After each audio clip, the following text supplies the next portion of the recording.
아마 우리가 이제 교회를 이렇게 다니다 보면 어느 순간에 신이 믿어질 거예요. 그리고 그 신의 이름은 성경이 말씀하고 있는 것처럼 여호와 하나님이시다. 네, 그게 아마 자연스럽게 받아들이시게 될 거예요. 그런데 오늘 3절에 있는 말씀을 보면은 그 여호와 하나님이 정녕 나의 아버지실까? 그리고 예수님에 대해서도 마찬가지입니다. 예수님이 하나님이 보내신 하나님의 외아들 독생자시구나. 받아들이시게 됩니다. 그런데 정녕 그 예수님이 나와 가장 중요한 관계 속에 있는 나의 주님이시며 나의 그리스도이신가? 그리고 내가 지금 예수 믿는다고 하는데, 교회 다닌다고 하는데, 재직이라고 말하는데, 실제로 그 하나님 아버지와 주 예수 그리스도의 은혜와 평강 속에서, 그 축복 속에서 지금 살아가고 있나?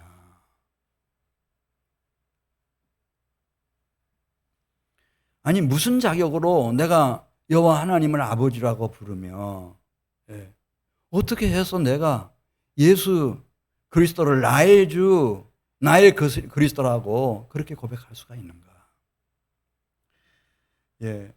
오늘 그 3절과 4절을 한번 천천히 읽으면서 같이 생각해 보겠습니다.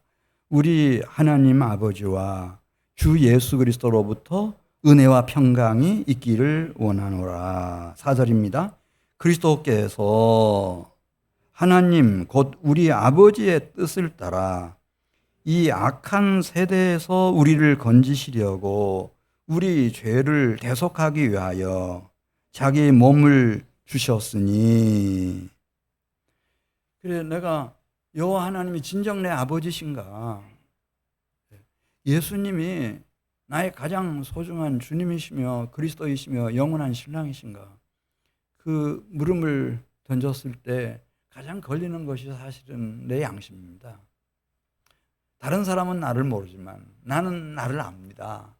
얼마나 불비하고 얼마나 허물과 실수와 죄가 많은지를 다른 사람은 모르죠. 나는 알아요. 그래서 4절에 있는 말씀 보면은 그 죄 문제를 해결하지 않고는 우리 양심이 우리에게 늘 속삭이듯이 하나님 앞에 갈 수가 없다는 거예요. 그 하나님이 우리가 태양 앞에만 가도 다 살라지고 연기로 재로 변하겠는데, 아니 그 태양을 만드신 그 거룩하신 하나님 앞에 무슨 자격으로 가까이 갑니까, 여러분? 죄 가지고는 안 되는 거예요. 그래서 이 죄를 해결해야 되니까 그 죄를 해결하도록 하나님의 아들 그리스도 예수를 보내셔서 우리의 죄를 대속하게 하셨다는 거죠. 이 대속이라는 것은 대신 갚는 걸 말해요.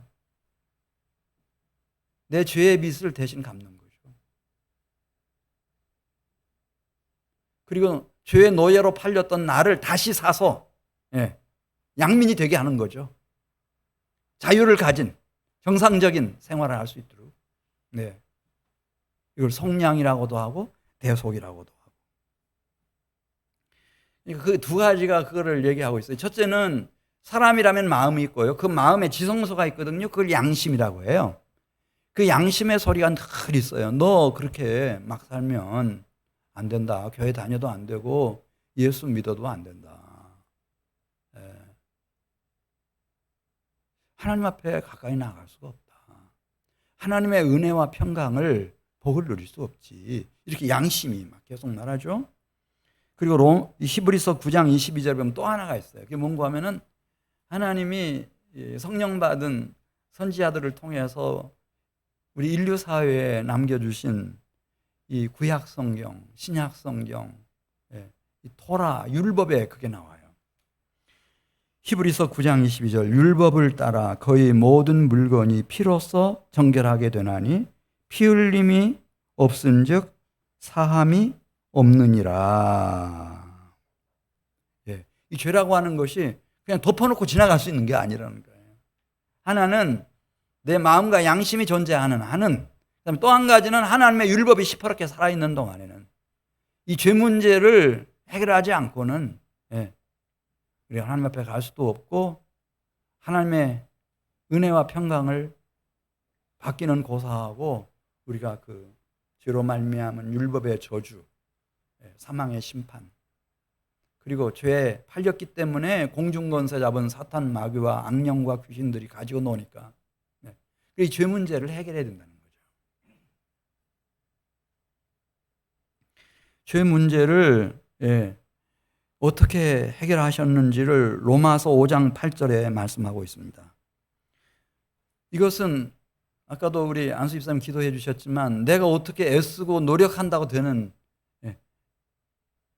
그런 소소한 문제가 아니고 너무 크고 중요한 문제여서 우리가 아직 죄인 되었을 때에 그리스도께서 우리를 위하여 죽으셨다. 로마서 5장 8절에. 그 죽으심으로써 히브리서 9장 12절 보면은 염소의 피도 아니고 어린 양의 피도 아니고 송아지의 피도 아니고 하나님의 흠없고 죄 없으신 거룩한 당신의 보혈의 피로 나를 위한 우리를 위한 영원한 속죄를 이루셔서 단번에 성소에 들어가셨다. 하늘 성소까지 들어가셨다는 거예요.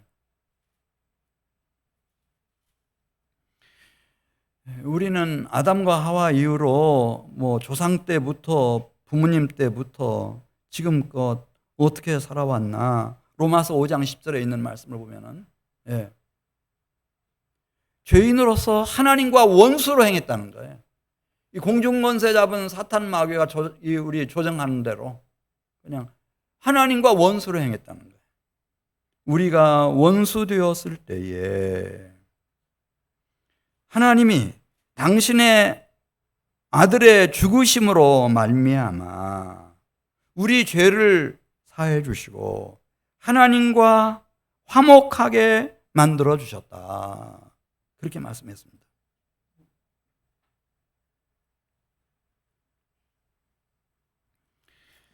그래, 정말 죄사함을 받고 원수되었던 하나님과의 관계가 아주 화목한 관계가 돼서 유일하신 거룩한 여호와 하나님을 나의 아버지 이렇게 부를 수 있고, 그 아버지께서 나를 당신의 보배롭고 존귀한 자녀로 은혜로 평강으로 돌보시면은 어떤 일이 일어날까?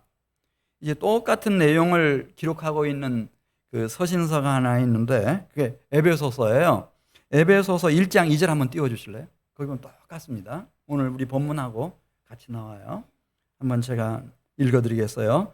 하나님 우리 아버지와 주 예수 그리스도로부터 은혜와 평강이 너희에게 있을지어다. 3절 찬송하리로다.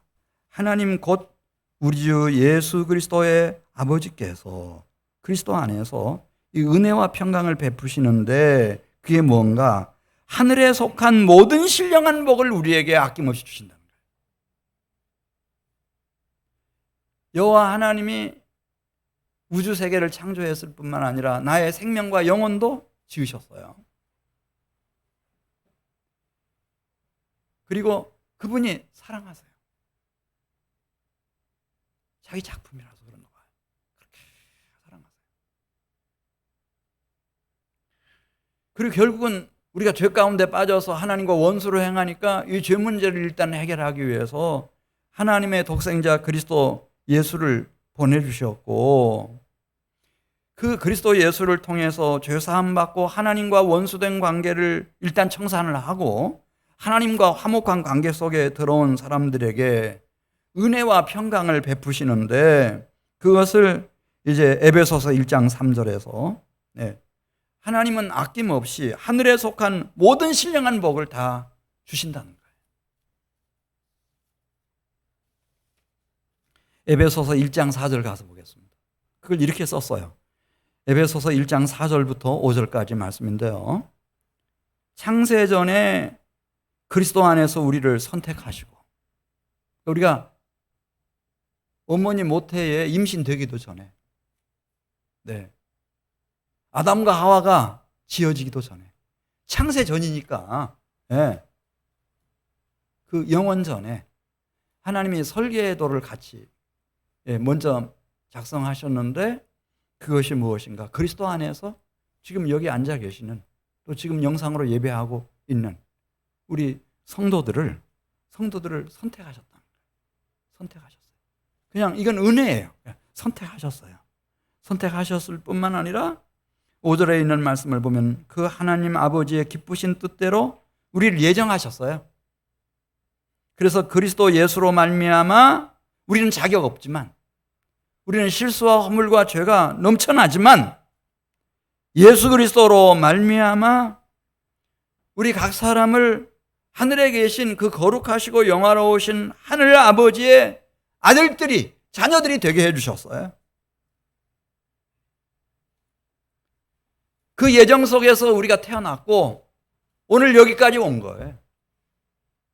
그 완전하신 예정 속에서 하나님이 섭리하고 계시고 우리를 이끌고 계셔요. 이 상태에 도달하는 것을 따라서서 영혼의 구원, 이게 이제 본질적 구원이에요. 우리가 이거를 많이 얘기했어요. 기독교라면, 기독교인이라면 이걸 많이 얘기했죠. 가장 1차적이고 본질적인 구원, 영혼의 구원. 우리는 뭐 어제 오늘이 아니고 원래 아담과 하와 때부터 하나님 앞에 배은망덕한 죄인이었고, 선악을 알게 하는 나무의 열매를 먹는 날에 정령 반드시 죽으리라고 말씀하신 것처럼 우리는 영적으로 죽어 있었는데, 이 죄와 사망의 문제를 해결하기 위해서 하나님이 예수 그리스도를 보내주셨고, 그분의 십자가의 희생을 통해서 우리는 죄 사함을 받고, 그리고 원수되었던 하나님과의 관계를 화목한 관계로 회복시키고, 그리고 여호와 하나님을 나의 아버지라고 내가 부르고, 또 여호와 하나님은 우리 각 사람을 당신의 자녀라고 그렇게 아끼고 사랑하시는, 은혜를 주시는, 모든 신령한 복을 베푸시는 관계 속에 우리가 들어가게 됐다. 이게 영혼 구원이에요. 영혼 구원. 그런데 4절을 천천히 보시면은 이런 말씀이 나와요. 우리가 그동안에 그냥 너무 쉽게 그냥 지나왔어요. 근데 이제는 뭐 그렇게 할 필요 없죠. 우리가 천천히 4절을 읽으면서 이렇게 말씀합니다. 그리스도께서 하나님 곧 우리 아버지의 뜻을 따라 이 악한 세대에서 우리를 건지시려고 우리 죄를 대속하기 위하여 자기 몸을 내주셨다. 여기 보면 우리를 죄에서 대속하시려고 그건 했어요. 우리가. 이 영혼 구원이에요.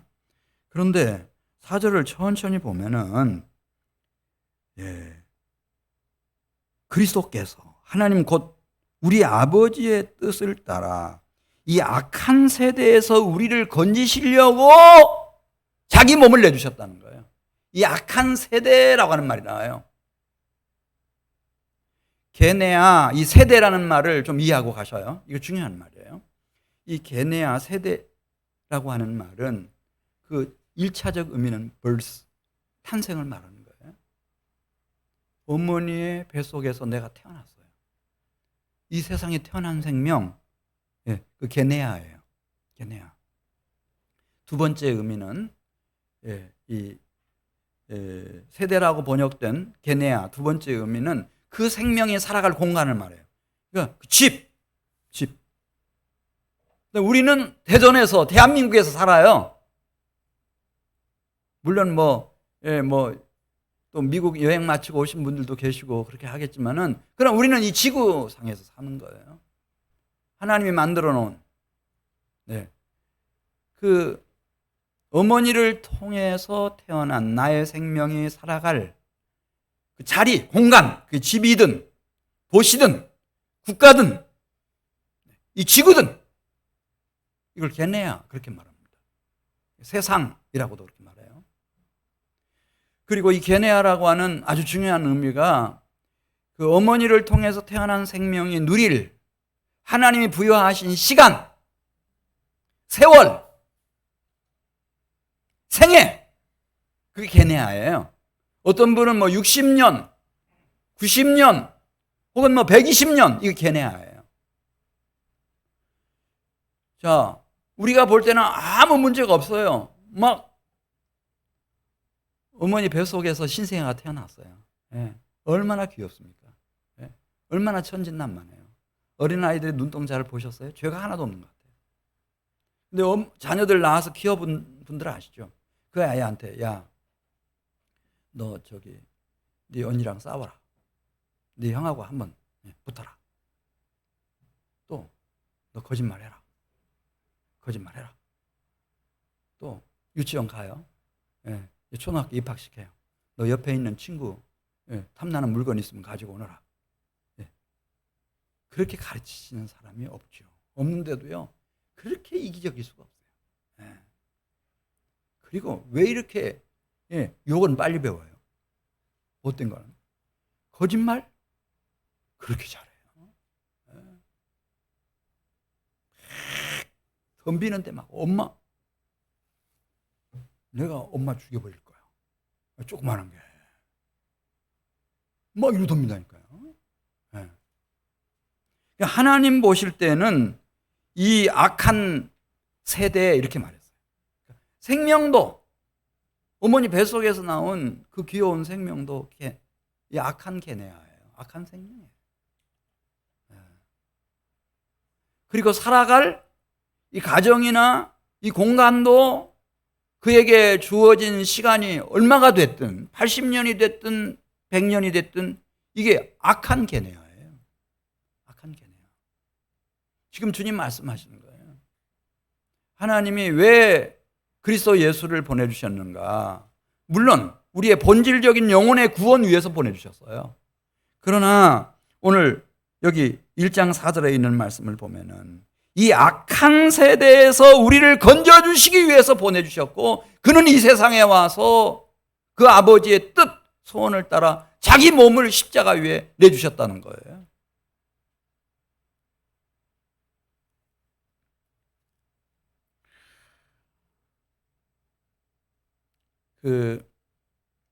이런 얘기하면 구약 시대에는 그렇지만 이제 신약 시대에는 그렇지 않죠, 목사님. 이렇게 생각하는 분들이 계실지 모르겠어요. 근데 사도행전 2장에 보면은 막 오순절 날이었어요. 막 성령이 불같이 임했잖아요.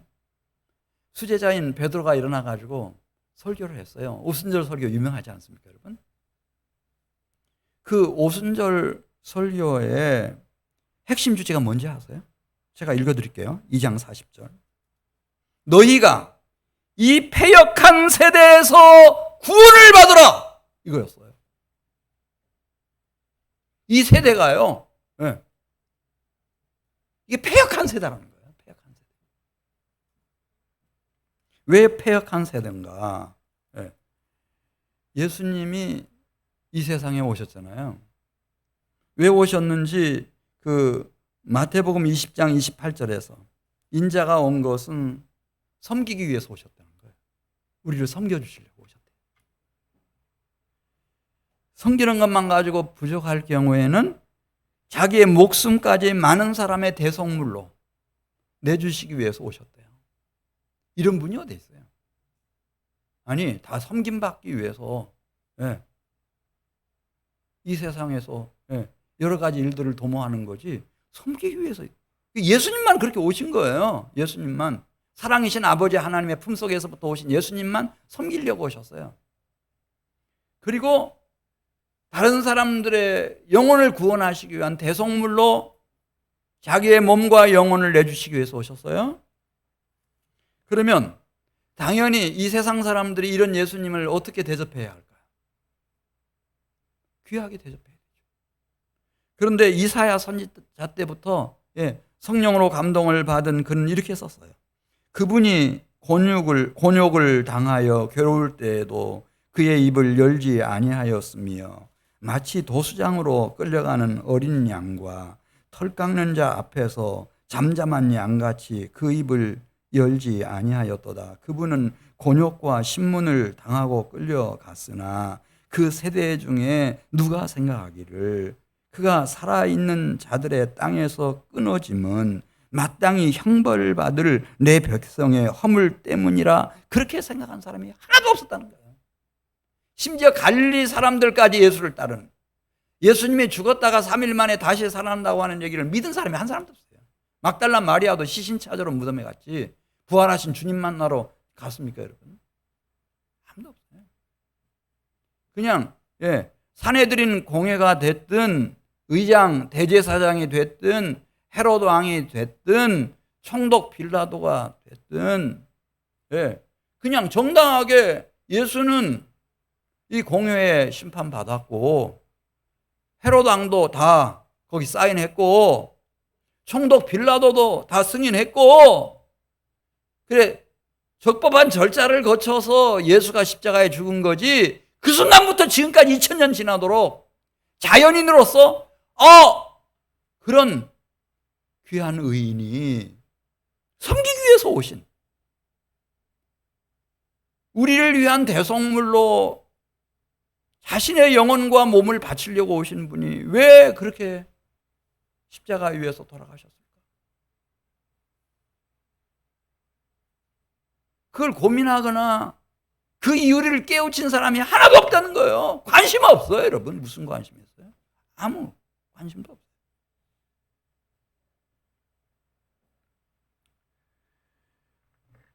그래서 로마서 12장 2절에 보면은 너희는 이 세대를 본받지 말라, 그렇게 말씀하는 거예요. 왜냐하면 예수님이 이 세대를 음란하고 죄 많은 세대라고 규정을 하셨어요. 뭐 아무리 학벌이 좋고 실력이 출중해도 상관없어요. 그런 말씀 있잖아요. 이 하나님의 거룩한 지혜, 그 지혜를 누가 깨우친단 말인가?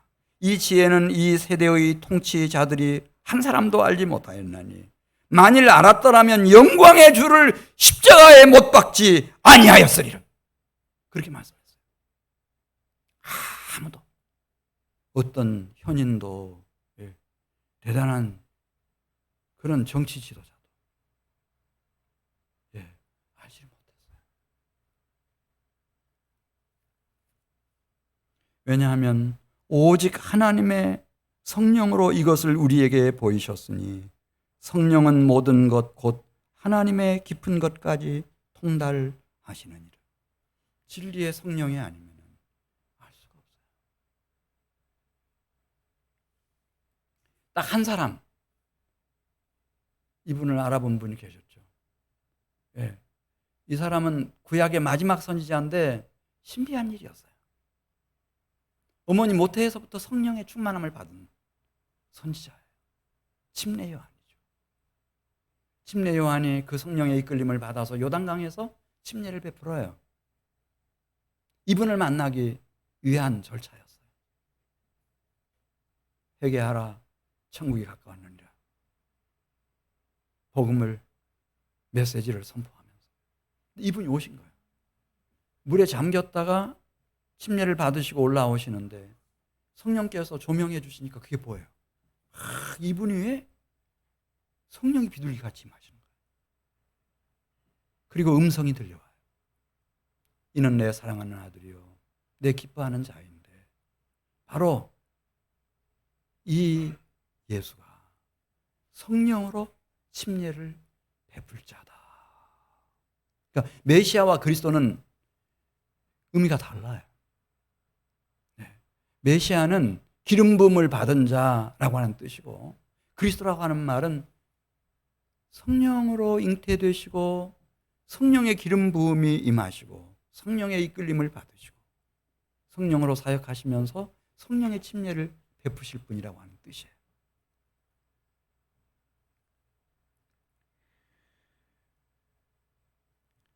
자, 에베소서 3장 6절로 가겠어요.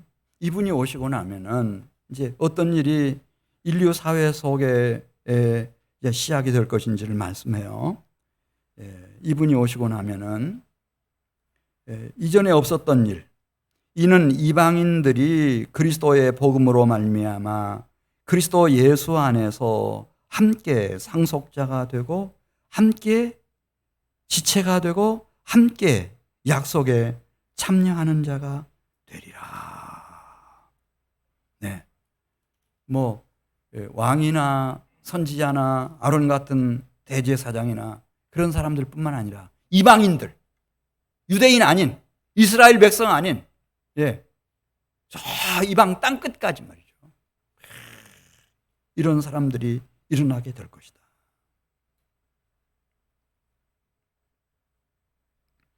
요한계시록 21장 24절에 있는 말씀 보면은 같은 맥락에서 만국이 그 빛 가운데로 다니고, 여기 만국이라는 말은 현대인의 성경에 세상 모든 민족들 이렇게 번역했어요. 그러니까 뭐 저 극동 코리아에서도 이 대전에서도 세상의 모든 민족들 중에 그 빛 가운데로 다니는 사람들이 등장하게 될 거라는 거예요. 그 빛이라는 것은 그리스도의 빛, 진리의 빛,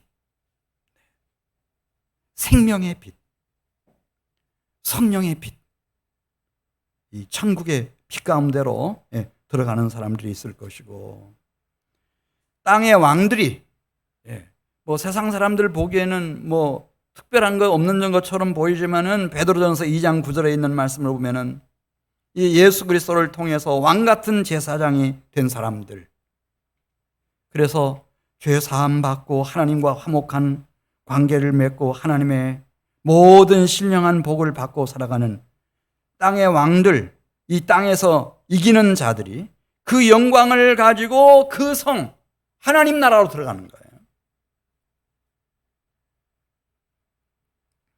우리는 하나님의 통치, 하나님 나라를 생각할 때 주로 하늘을 생각했어요, 지금까지. 그런데 성경을 아무리 읽어도요, 제가 볼 때는 하나님의 통치가 제한되지 않아요. 하늘에만 딱 제한된 게 아니고요, 이 땅에서도 하나님의 통치가 이루어지는 거예요. 하나님의 왕국이 임하는 거예요. 아예 그냥 예수님은 뜻이 하늘에서 이루어진 것처럼 땅에서도 이루어지게 해달라고 기도해라, 그렇게 말씀하셨고, 빌립보서 2장 15절 말씀 한번 좀 띄워주실래요? 거기 천천히 보시면, 이는 너희가 흠없고 순전하여 하늘에서 아니고 어그러지고 거스리는 세대 가운데서, 이 땅 위에서 어그러지고 거스르는 세대 가운데서 하나님의 흠없는 자녀로 세워지고, 하늘이 아니고 땅에서 그들 가운데서 빛들로 드러나며 생명의 말씀을 밝혀가지고 이 흑암 중에 있는 사람들이 하나님이 의인의 세대에 계시네, 이렇게 고민하게 만들어준다는 거예요. 시편 14편 5절 말씀, 하나님이 의인의 세대에 계심이로다.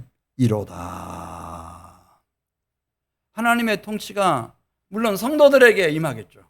은혜와 평강으로 모든 신령한 복으로 다 임하겠죠. 그런데 그 얘기하는 거예요. 그 유다서 1장 24절에 있는 말씀을 보면은 이방인들에게까지, 하나님을 거역하고 대적하는 사람들에게까지 사실은 누가 통치하시는가? 하나님이 통치하신다. 그 통치는 유다서 25절에 있는 말씀을 보면은 언제부터 시작됐나? 이렇게 썼습니다.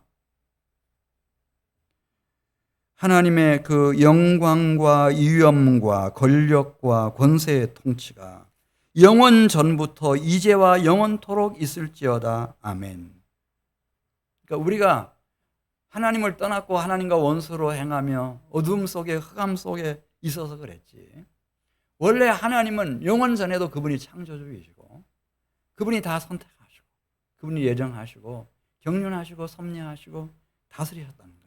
영원 전부터 다스렸다는 거예요. 과거에도 다스렸고 이제와 이제 그리스도 예수를 보내시고는 이제 본격적으로 현재를 말하는 거예요.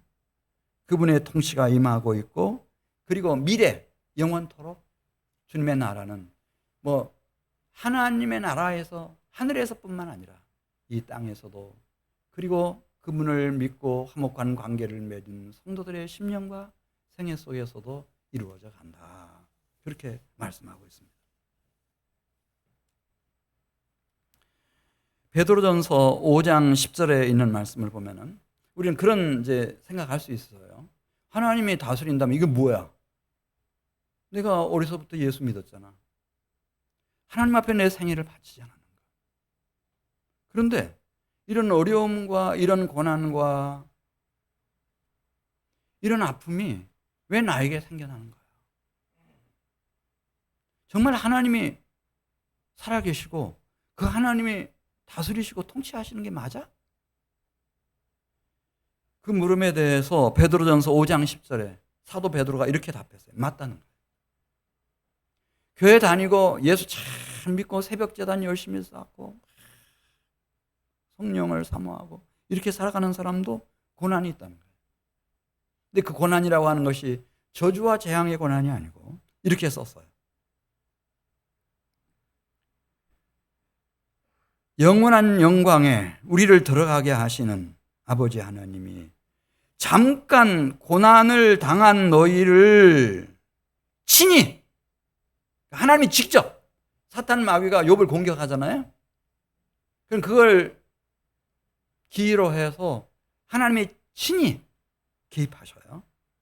그래서 그 받은 고난, 상처, 아픔으로 말미암아 온전하게 해주시고 굳건하게 해주시고 강하게 해주시고 털을 견고하게 하시는 그 권능이 세세무궁하신 하나님이시다. 그렇게 말했어요. 절대 손해보게 하시지 않는다는 거죠. 그 내가 잠시 잠깐 당한 그 고난 때문에 하나님이 얼마나 나를 유익하고 복되게 만드시는지 하나님이 친히 돌보신다는 거예요. 직접 돌보시는 거예요.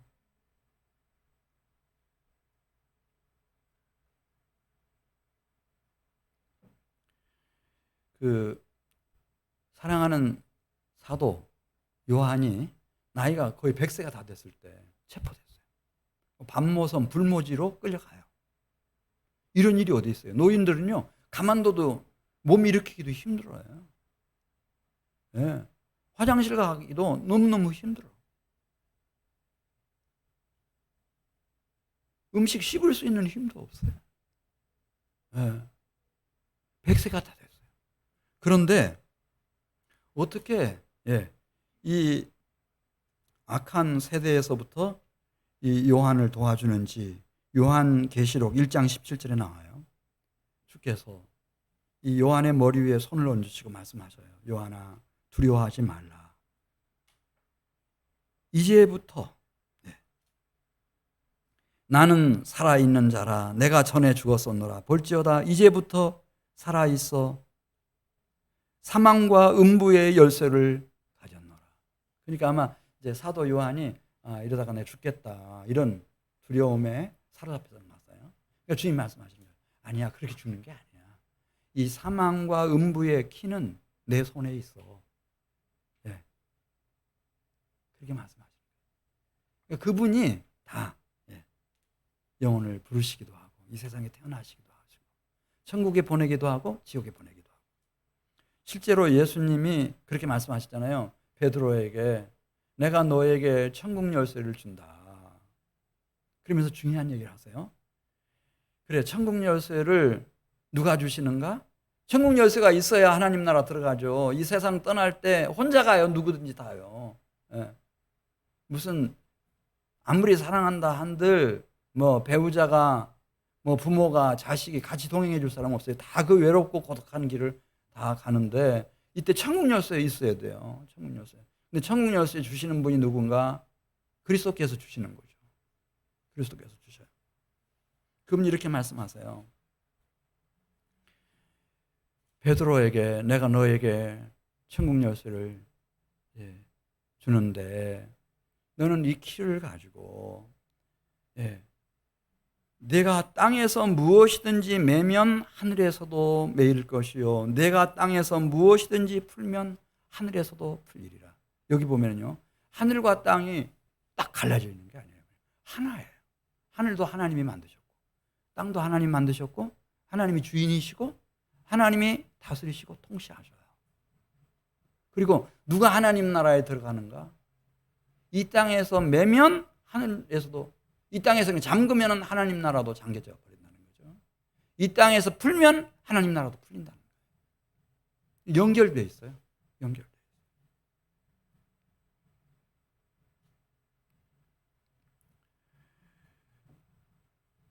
있어요. 네. 요한계시록 11장 18절 말씀 한번 띄워주시기 바랍니다. 요한계시록 11장 18절 말씀입니다. 여기 보시면은 하나님의 이 다스리심과 통치와 심판이라고 하는 것은 그냥 하늘에서만 이루어지는 게 아니고 또 믿는 사람들 속에서만, 교회 안에서만 이루어지는 것이 아니라 18절에 있는 말씀 보면 이방인들이 분노하매, 그렇잖아요. 이방인들은 공중권세 잡은 사탄 마귀의 조종을 받고 있어서 예수님이 이렇게 선포되고 예수 그리스도를 통해서 그의 아버지의 통치와 나라가 임하는 걸 정말 싫어해요. 그래서 시진핑도 어떻게든지 그 막으려고 수단 방법 가리지 않고 있고, 북한도 아니 우리 한국에서도 마찬가지예요. 부부 관계가 됐든 친구 관계가 됐든 다른 거는 다 좋아요. 뭐든지 다 좋아요. 친구니까 다 좋죠. 근데 교회 가자, 예수 믿자고 하면은 돌변하는 거예요. 이방인들이 분노하매 주의 진노가 내려 죽은 자를 심판하시며, 여기 죽은 자라는 것은 영원히 죽은 자들을 말해요. 아담과 하와 때부터 하나님을 불순종해서 하나님을 반역함으로 원수로 행함으로 죽은 자들 하나님이 심판하시고, 동시에 종 선지자들과 성도들과 또 작은 자든지 큰 자든지 주의 이름을 경외하는 자들에게는 상을 주시며 또 땅을 망하게 하는 자들을 멸망시키실 때로 소이다 하더라. 이 땅 위에서 우리가 살아가는 이 세대 속에서 하나님이 다스리고 계셔요. 통치하고 계셔요. 그분이 재판장으로 역사하고 계실 겁니다. 자, 오늘 제가 두 가지 말씀드렸어요. 이 하나님이 악한 세대에서 너희를 건져주신다는 거예요. 이게 복음이에요. 그러니까 죄에서부터, 죄의 저주에서부터, 사망 권세에서부터 그 죄를 빌미로 이 공중권세 잡은 사탄 마귀와 악령과 귀신들이 막 우리를 억압하고 마음대로 가지고 노는 그 흑암의 세계에서 우리 영혼을 구원해 주시는 영혼의 구원뿐만 아니고 4절에 나와 있는 말씀처럼 이 악한 세대에서 나를 건져주시는 거예요. 이게 복음이에요. 예수님은 그런 조건을 다 만들어 놓으셨고 그의 아버지 여호와 하나님은 나를 사랑하시기 때문에, 독생자를 주시기까지 사랑하시기 때문에 그분의 목표는 이 악한 세대에서 나를 건져주시는 거예요. 구원해 주시는 거라고요. 이게 복음이에요. 이게 복음. 우리 한민교회 성도 여러분들이 영혼의 구원, 죄에서부터의 사망으로부터의 영혼의 구원뿐만 아니라 정말 살아계셔서 다스리시고 통치하시는 만왕의 왕이시고 만주의 주이신 하나님이 나를 이 악한 세대에서 건져주시는 거 정말 기뻐하신다. 이걸 위해서 독생자를 주셨다고 하는 것을 새롭게 마음에 받아들이시는 축복이 있으시기를 축원합니다. 갈라디아서 1장 6절 말씀 보겠어요. 여기다 손대면 안 된다 그랬어요. 손대면 안 돼. 그래도 그렇지, 나는 이 세상은 포기했고요, 그냥 내 죽어서 내 영혼 구원 받으면 부끄러운 구원이라도 그걸로 족하겠어요. 그렇게 하지 말라는 거예요. 자, 우리 갈라디아서 1장 6절 말씀 같이 읽습니다. 그리스도의 은혜로 너희를 부르신 이를 이같이 속히 떠나 다른 복음을 따르는 것을 내가 이상하게 여기노라.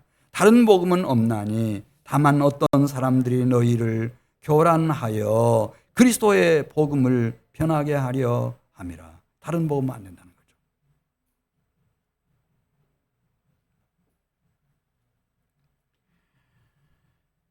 예. 이 1세기 바울이 살아있던 시대에는 제일 힘든 게 유대인 그리스도인들이었어요. 예루살렘 교회 교인들이었어요. 이 사람들은 다 할례를 받았어요, 안 받았어요? 모세를 알아요, 몰라요? 할례 다 받았죠. 100% 할례 받았어요. 혹시 외국인이라도 예루살렘 교회 교인 되려면 다 할례 받았어요. 모세의 율법 다 지켰죠. 이스라엘 역사에 대해서 지도자들은 정통했고, 그들의 관습을, 그 절기를 얼마나 철저하게 지켰는지 몰라요. 그렇지만 갈라디아서 2장 16절, 이 갈라디아서의 아주 중요한 요절 중에 한 구절인데요. 여기 보면 바울은 그렇게 얘기해요. 사람이 의롭게 되는 것은 종교, 율법의 행위로 말미암음이 아니요 오직 예수 그리스도를 믿음으로 말미암는 줄 알므로 우리도 그리스도 예수를 믿나니 이는 우리가 율법의 행위로서가 아니고 그리스도를 믿음으로써 의롭다함을 얻으려 함이라. 율법의 행위로서는 의롭다함을 얻을 육체가 없느니라. 갈라디아서 2장 19절에서도 바울이 이렇게 썼어요. 내가 율법으로 말미암아 율법에 대하여 죽었다. 바울은 실제로 율법 전문학자였거든요. 율법의 내용이 뭔지 다 파악했고, 그 다음에 율법을 따라서 산다고 살았는데 망나니 짓만 했어요. 죄인 중에 괴수처럼 살았어요. 그렇게 경건한 스데반을 쳐 죽이는 일에 앞장섰어요. 하나님의 피로 값주시고 사신 교회를 잔멸하려고 덤볐어요. 그렇게 가지고 논다니까요, 사탄 마귀가. 그래서 이렇게 썼어요. 로마서 3장 20절에서. 그러므로 율법의 행위로 그의 앞에 의롭다함을 얻을 육체가 없나니 율법으로는 죄를 깨달음이라. 그럼에도 불구하고 왜 하나님은 율법을 주셨을까? 모세를 통해서. 우리 인간이 얼마나 완악한지, 우리가 이 땅에 와서 일평생 살아가는 이 세대가 얼마나 악한 세대인지를 보여주시기 위해서 주셨구나. 그리고 깨닫게 됐어요. 나는 죄인 중에 괴수구나. 나는 멸망의 심판을 면할 수 없는 존재구나. 그 바울이 갈라디아서 2장 20절에 있는 말씀을 보면은 이 죄인 중에서도 괴수 흉악범들은 십자가에 못 박아서 죽였거든요. 그런데 십자가에 누가 달려있는 거예요. 자기가 져야 할 십자가에. 이게 누군가 하고 봤더니 하나님의 아들이세요. 독생자 그리스도이신 거예요. 그래서 갈라디아 2장 20절에 이렇게 썼어요. 내가 그리스도와 함께 십자가에 못 박혔나니. 그 십자가에는 내가 못 박혀야 돼요. 다른 사람들은 율법조차도 모르죠. 율법을 지키기 위해서 시도해 본 일도 별로 없을 거예요. 우리도 그렇잖아요. 율법이 뭔지 잘 몰라요. 그걸 문자적으로 지키기 위해서 노력해 본 사람이 누가 있어요? 한국 사람 중에 없죠. 아무도 없죠. 단군 이래로 한 사람도 없죠. 근데 바울은 해봤거든요. 그런 내린 결론, 나는 죄인이다. 죄인은 심판받는다. 죄의 삭은 사망이다. 그래서 자신이 십자가에 달려야 되는데 그 십자가 위에 누가 못 박혀 있어요. 누군가 예수님인 거예요. 나를 대신해서 십자가에 못 박혀 계셔요. 그래서 갈라디아서 2장 20절에 내가 그리스도와 함께 십자가에 못 박혔다. 이 심판은, 이 죽음은 나의 심판이어야 되고 나의 죽음이어야 되는 거예요. 나의 십자가여야 되는 거예요. 그래서 바울이 들어갔어요. 십자가 위에 달리신 예수님 안으로 들어간 거예요.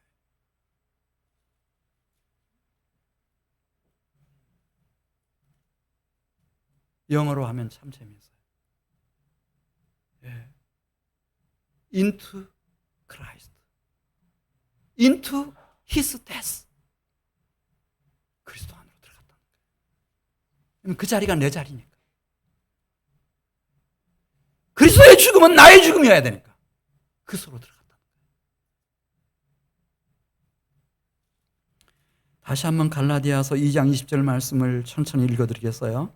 내가 그리스도와 함께 십자가에 못 박혔나니 그런즉 이제는 내가 사는 것이 아니요 오직 내 안에 그리스도께서 사시는 것이라. 이제 내가 육체 가운데 사는 것은 나를 사랑하사 나를 위하여 자기 자신을 버리신 하나님의 아들을 믿는 믿음 안에서 사는 것이라. 이 깨달음. 도대체 내가 뭐길래 나는 하나님과 원수로 행한 큰 죄인 중에 개수인데 하나님이 나를 위해서 하나밖에 없는 독생자를 보내주셨을까? 그리고 보냄받은 그리스도 예수는 어찌하여 내가 받아야 할 정죄와 심판을 대신 받으시고 내가 못 박혀야 할 그 십자가 위에 달리셨을까? 그 자리는 내가 있어야 할 자리인데 그의 죽음은 나의 죽음이어야만 됩니다.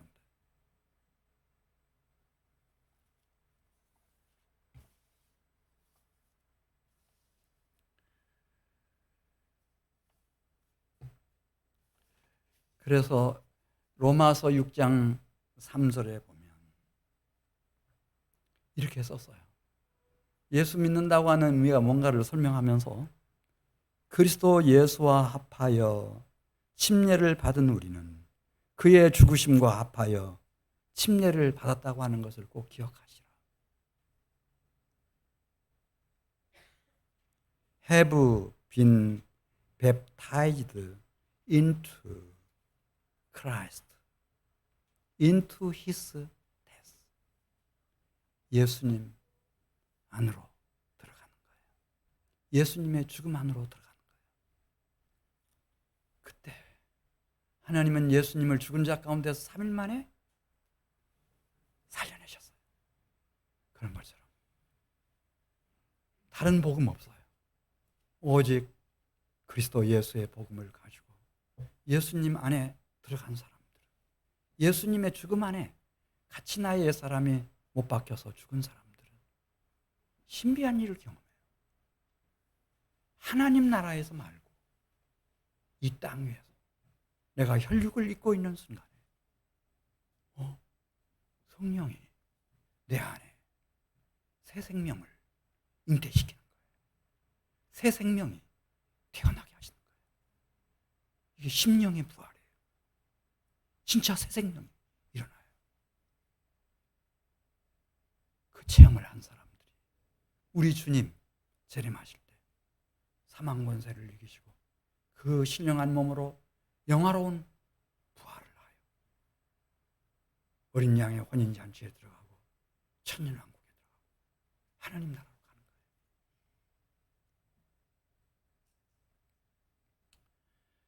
거예요. 너무 어려운 설교에서 대단히 죄송해요. 그러나 저는 이제 도무지 다르게는 시간을 쓸 수가 없어요.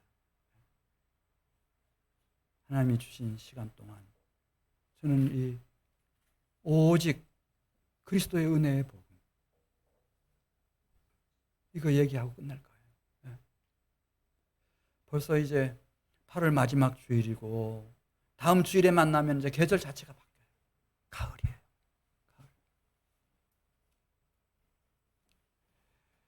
오늘 이런저런 얘기 많이 했습니다마는 그건 기억해 주세요. 하나님이 나를 사랑하신다는 거. 그래서 당신의 독생자를 보내심으로 가장 본질적인 구원, 내 영혼의 구원 이루어 주시고 두 번째는 이 악한 세대에서 실제로 나를 건져주신다는 거예요. 이 구원은 우리가 살아가는 이 현실 속에서 이건 실제적인 사건을 말하는 거예요.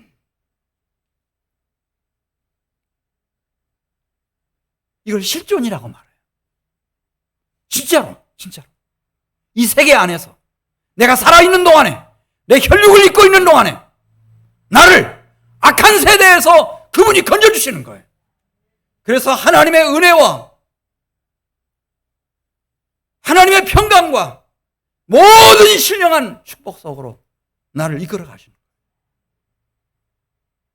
실제로 내 심령 속에 새 생명이 잉태되게 하시고 새 생명이 태어나게 해주시고 이 심령의 부활을 경험하게 해주시고 그리고 우리 주님 재림하시는 그날 신령한 몸으로 완전한 부활에 들어갈 소망과 이 믿음의 확신과 이 감격과 희랑으로 사랑의 마음으로 우리 머리끝에서 발끝까지 가득 채워주시는 이 놀라운 사건, 그 은혜와 평강 속에서 여러분들이 2022년 가을을 맞으시기를 바라고, 지금까지 보내온 가을 중에 여러분들이 가장 의미 있는 가을, 가장 충실한 구령의 열매를 한번 맺혀볼 수 있는 가을이 되시기를 주의 이름으로 축복합니다.